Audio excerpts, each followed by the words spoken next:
नमस्कार मित्रों, हाजिर हूं मैं आज बड़े ही दिलचस्प विषय को लेकर। कभी आपने सोचा है कि आपका मन ही आपकी सबसे बड़ी दौलत है? आँख खुलते ही दो लोगों की जिंदगी बिल्कुल अलग अलग हो सकती है। एक व्यक्ति सुबह उठते ही मुस्कुराता है, उसे लगता है कि आज कुछ अच्छा होने वाला है। वहीं दूसरा व्यक्ति आँख खुलते ही पुरानी चिंताओं में चला जाता है। किसी का दिया हुआ धोखा याद आता है, किसी की कही हुई बात चुभती है, पैसे की चिंता शुरू हो जाती है और पूरा दिन शुरू होने से पहले ही मन थक जाता है। बाहर की दुनिया दोनों की एक जैसी होती है, सिर्फ मन का फर्क होता है। ज्योतिष में इसी मन का संबंध चंद्रमा से जोड़ा गया है और आज इसी खूबसूरत विषय पर चर्चा करूंगा। ये चंद्रमा बहुत ही विचित्र ग्रह है। यह न तो सूर्य की तरह तेज है, न मंगल की तरह उग्र है, न ही शनि की तरह कठोर है, न शुक्र की तरह वैभवशाली है, पर हाँ गुरु की तरह ज्ञानशाली जरूर है। यह फिर भी इंसान के जीवन में इसका प्रभाव इतना गहरा है कि मन ठीक हो तो छोटी सी जिंदगी ही खूबसूरत लगने लगती है और मन अशांत हो तो महल में भी बैठा इंसान परेशान रहता है। इसलिए चंद्रमा को केवल कुंडली में देखकर यह कहना कि आपका चंद्रमा इस भाव में है, इस राशि में है और आपको यह फल देगा, इतना ही नहीं है ज्योतिष में। असली बात यह है कि आपका चंद्रमा आपके जीवन में कैसा व्यवहार कर रहा है और यहाँ एक बहुत ही सुंदर संबंध आपके सामने आता है, चंद्रमा और माँ। जिस तरह चंद्रमा मन का प्रतिनिधित्व करता है, उसी तरह वैदिक ज्योतिष में माँ का संबंध भी चंद्रमा से माना जाता है। सोचिए, इंसान की दुनिया में पहला कौन होता है जो उसके संपर्क में आता है? माँ। पहली आवाज कौन सुनता है? माँ। पहला स्पर्श कौन देता है? माँ। और जीवन की पहली भावनात्मक सुरक्षा कहाँ से मिलती है? माँ से। इसलिए मुझे हमेशा लगता है कि चंद्रमा को मजबूत करने का उपाय किसी कठिन उपाय जैसा नहीं है। ये पहले अपने मन और अपनी माँ से करनी चाहिए।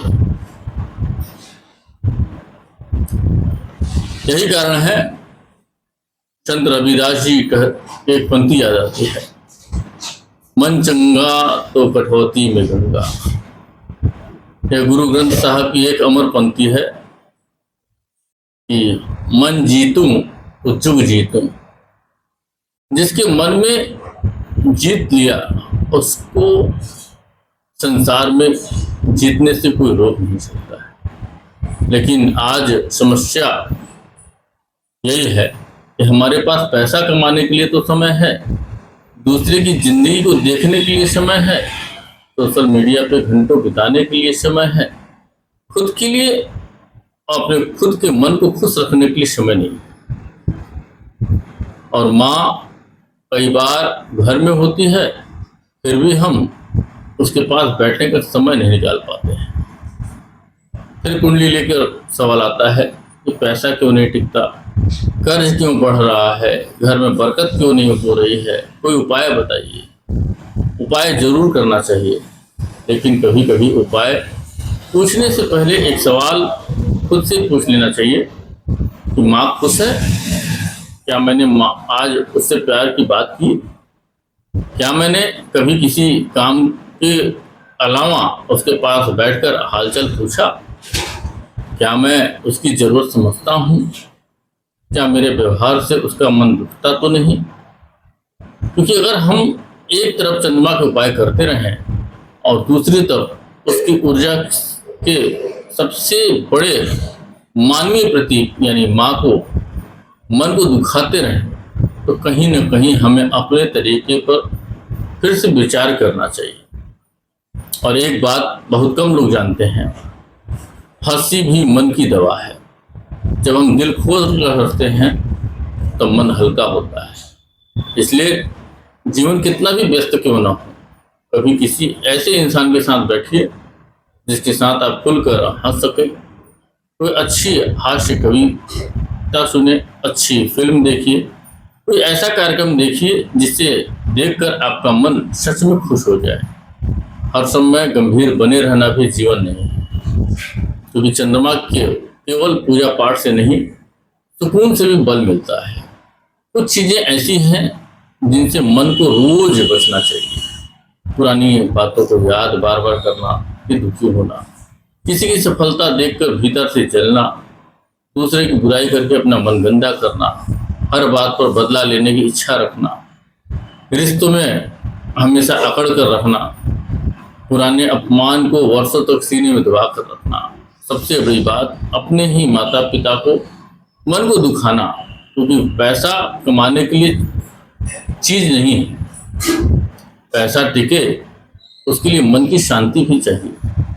और बरकत केवल तिजोरी में रखे नोटों का नाम नहीं, कभी कभी बरकत का मतलब होता है घर में खुशी, माँ का आशीर्वाद, रात की चैन की नींद आना, सुबह बिना डर के आंख खुलना, और सबसे बड़ी बात मन का शांत होना।